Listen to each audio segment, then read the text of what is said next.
Poles and Jews have shared over 1,000 years of history.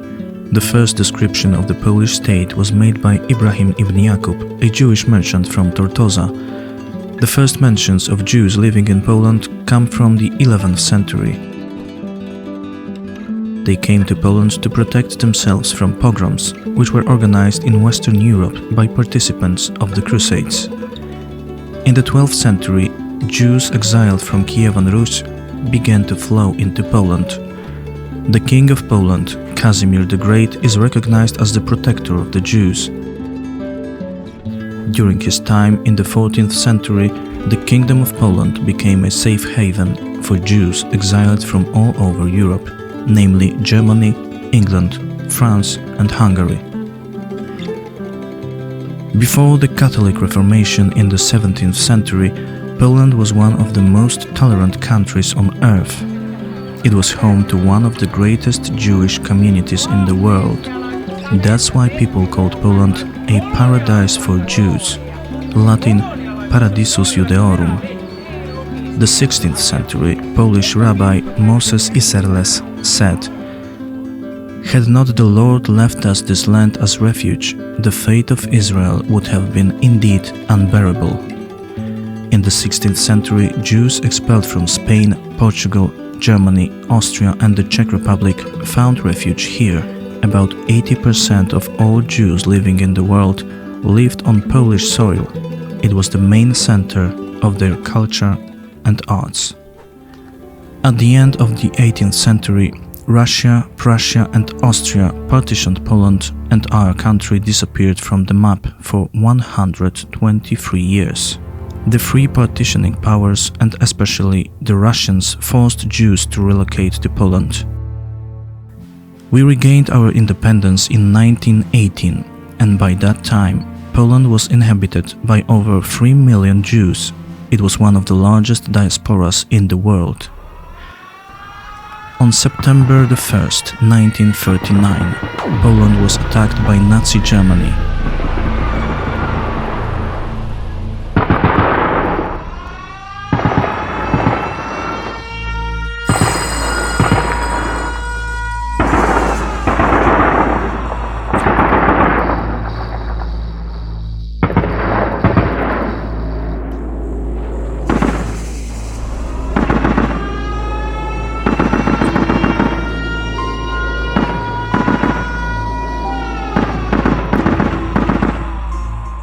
On September the 17th of that same year, it was attacked by Communist Russia.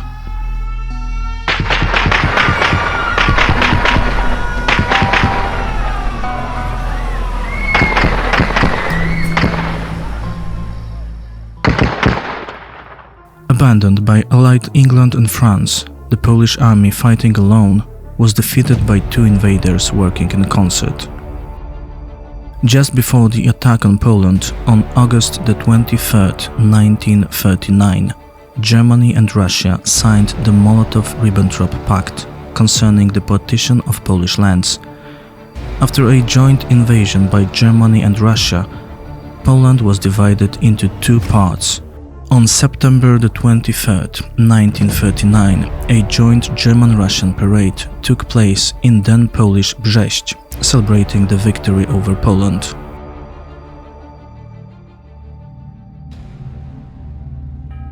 On September the 28th, 1939, a treaty on borders and friendship of the Third Reich USSR was signed in Moscow. In September of 1939, both the Wehrmacht and the Red Army committed many crimes against prisoners of war and civilians. The murder, torture and deportation of Poles were constant elements of the occupation policy of both totalitarian states. In 1940, the Russians brutally murdered at least 22,000 Polish officers, policemen, teachers, politicians and other members of the nation's elite who had been captured. Some of those murdered on the basis of Stalin's decision of March 5th, 1940, were found in 1943 in the Katyn forest. A significant number of those murdered were of Jewish nationality. It wasn't until 1993 that Russian President Boris Yeltsin apologized for this crime. During World War II, Poles created the largest resistance movement in the world, the Home Army, which numbered up to 400,000 members in its best time. In other German-occupied countries, SS troops collaborating with Germany were established, but not in Poland. There also wasn't any collaboration between Poland's government and Germany. The Israeli War Crimes Commission estimates that less than 0.1% of ethnic Poles collaborated with Germany during World War II. Nazi Germany began the liquidation of the Jewish people in occupied Poland.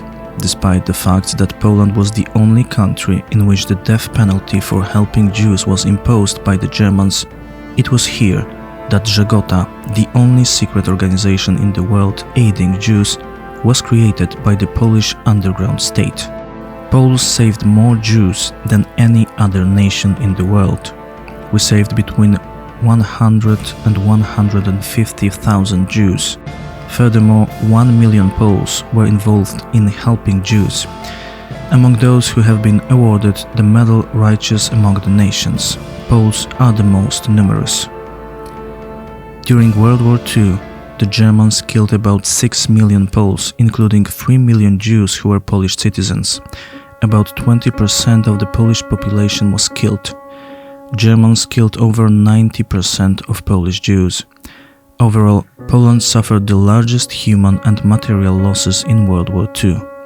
As for Russia's crimes against the Polish nation, between 1939 and 1952, 1,800,000 Polish citizens fell victim to Joseph Stalin's communist repressions. Most of them were deported somewhere in the Soviet Union, of which 150,000 lost their lives. After World War II, Poland was under Russian occupation. The Russian army left Poland only in 1993. To this day, we have not received due war reparations either from Germany or Russia. Arthur Bliss Lane, the first US ambassador to Communist Poland, was an eyewitness to the deceitful and totalitarian nature of the Russian occupation of Poland. He concludes his recollections of his mission to Warsaw with the following words. The responsibility of preventing a communist seizure of Italy, France, or any other country and of restoring freedom to Poland and to other nations rests on the people of the United States and of all other democracies.